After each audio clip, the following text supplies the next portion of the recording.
Ano pong app ang pang-track sa steps? Ang ganda ng tanong ni No One. But before ko sagutin yung question mo, magpapakilala muna ako sa inyo. Hi! My name is Bibi Des and I make content for my weekly freedive sessions. And as part of my freediving adventures, kailangan batak na batak tayo sa physical activities because our performance in freediving is highly influenced by our daily physical activities.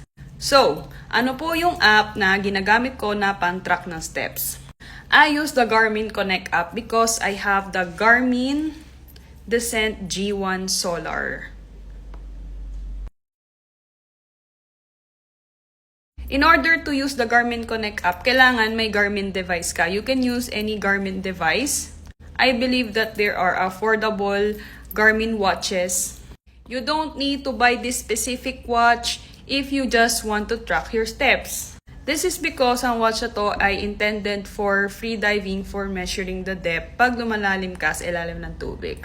Marami naman kasing apps na nagtatrack ng steps. Humanap ka lang ng pedometer app sa cellphone mo. Meron yan sa Play Store or sa App Store. But I personally prefer the Garmin Connect app kasi ang ganda ng data ang binibigay niya sa akin. And meron din siyang contest na kung saan pwede mong imbitahan yung mga friends mo na magko-compete kayo na paramihan kayo ng steps for a period of a week or a month. Yun yung ginagawa namin magkakaibigan na freedivers. And nangunguna yung tropa ko ngayon na halos 250,000 na yung steps niya. And it's a great way din para mag-motivate kayong gumalaw on a day-to-day basis. So, kung nakakatulong yung video na to sa inyo, hit the save button and feel free to follow me and I will share my tips on how to complete 10,000 steps per day even if you're just at home. Thank you! Bye!